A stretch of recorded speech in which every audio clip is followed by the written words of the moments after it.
Ahoj, Pozdravujem ťa. ďakujem, že si prijal pozvanie na tento rozhovor. Chcel by si sa na začiatok tak predstaviť? Menujem Norbert Pompa a venujem sa celý môj život hudbe a takto mám zasvetený nejak život týmto smerom. Takže mám to veľmi rád a robím to naozaj z lásky a zo srdca a verím, že to je aj cítiť na tej druhej strane. Ty si vlastne s hudbou precestoval celý svet, či sa rozhodol vrátiť sa práve do Levíc. Tento rok je presne 30 rokov, čo sa venujem ako keby profesionálnej hudbe, že sa tým naozaj živím. Bolo to od mojich, keď som mal 17 rokov. Cestoval som do roku 2018. Bol to naozaj nádherný život. Hrali sme fakticky každodenne. Bolo to naozaj krásne, aj čo sa týka skúseností, aj spoznávania, aj úplne všetkého. Čím ďalej, tým viac som nadobúdal pocit, že by som potreboval toto, čo tvorím, robiť nielen pre zahraničné publikum, ale aj pre naše slovenské alebo československé, ako môžem tak povedať, lebo najprv som začal hrávať v Čechách, keď som sa vrátil domov. Toto mi strašne chýbalo, že robiť hudbu naozaj, pretože iba tu som doma, iba tu som na Slovensku som sa narodil a cítim to tak, že toto je môj domov, takže som to potreboval trošičku robiť aj pre naše slovenské publikum. Spomínaš si na prvý moment, kedy si uvedomil, že vlastne tá hudba asi bude takou tvojou životnou cestou? Úplne na prvý moment si nespomínam, pretože bolo to odjakživa. Nikdy som nemal ani kúsok pochyby, že by som sa mohol niekedy venovať niečomu inému. To mal 4 roky, ešte som nevedel hrať na klavíri, alebo som sa ešte neučil hrať na klavíri, ale spievať som už veľmi intenzívne spieval. A mojou najobľúbenejšou hrou odjak živa bolo hrať sa na to, že som na pódiu a spievam a hrám. Máš v Levice nejaké miesto, ktoré ťa buď nejako hudobne inšpiruje, alebo nejaké také tvoje obľúbené miesto, kam ideš, keď si smutný alebo šťastný naopak? Ja sa cítim dobre naozaj všade. Ja si vychutnávam každý moment, ktorý je a mám rád okrem hudby, mám rád aj to, že idem a len sedím a pijem kávičku. A tie kaviarničky v Leviciach je ich dosť, takže to mám napríklad rád. Ale prídem aj do kostola, ako aj včera som hral, možno že do rána, nebolo to až tak úplne do rána. Ale vygooglil som si, že kedy je omša ráno v nedeľu a aj ten kostol sa samozrejme cítim dobre. Ako vnímaš taký ten kultúrny život v Leviciach? Nie je to až tak pestré alebo plné toho kultúrneho života, ako by som si ja možno že predstavoval. Ale nie, to není len v Leviciach, to je celkovo aj na Slovensku.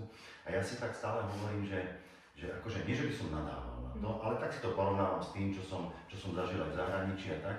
A tam musím povedať, že naozaj v tých silnejších západných krajinách je to silné, ale nie len tých, ale napríklad aj tá Južná Amerika, aj keď je chudobnejšia, ale tú kultúru a tú nádheru hudby majú, alebo v srdci tú hudbu majú naozaj veľmi, veľmi silnú. A toto mi tu troštičku chýba a ja potom si tak ako keby zanadávam sám sebe, ale na druhej strane si hneď poviem, a prečo si nadávaš, sám sebe si to hovorím, prečo si nadávaš, však urob ty niečo, aby si aspoň kúsok to zmenil. Vedel by si prezradiť, čo ťa tak najviac ovplyvňuje pri skladaní tvojich piesní? Niekedy, keď dostanem text na skladbu, tak to je už tá inšpirácia, že ja si ho prečítam a snažím sa cítiť do toho textu, ako vyzerá. Ale zase na druhej strane, keď nemám text, tak si tvorím tú hudbu sám a tak si sadnem za klavír a tak trošičku si improvizujem a keď mi z toho niečo zaujímavé vznikne, tak som rád, a keď nie, tak to len nechám tak a niekedy inokedy sa zase k tomu vrátim. A máš nejakú obľúbenú skladbu, akože svoju? A ak áno, tak prečo? Obľúbenú nemám. Ja by som skôr povedal, že obľúbená je tá, na ktorej robím momentálne, tá najnovšia. Takže pracuješ na niečom teraz, hej? Stále robím. Stále, ok, super. A čo by si tak poradil nejakým mladým začínajúcim hudobníkom, ktorí tak úplne nevedia, že čo ako? Aj dosť učím a včera takisto sme hrali s mojou kapelou, bol to ples v hoteli a otvorenie toho plesu zahájili moji žiaci zo základnej umeleckej školy.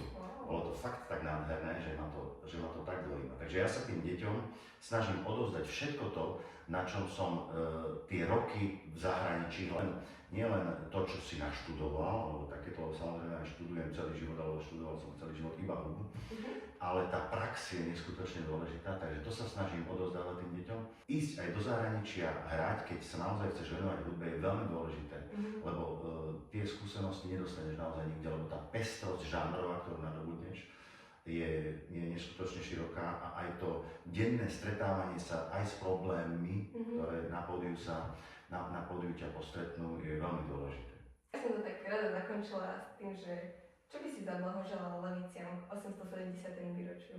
Poprial by som aj celému Slovensku. Levice je moje rodné mesto, no tak sa aj tak stretávali aj kultúrne a žili spolu, aby sme vytvárali aj nejaké také kultúrnejšie hodnoty. Tak to je pre mňa veľmi dôležité, ja to mám naozaj rád, vážim si to. Určite áno, ďakujem veľmi pekne za rozhovor.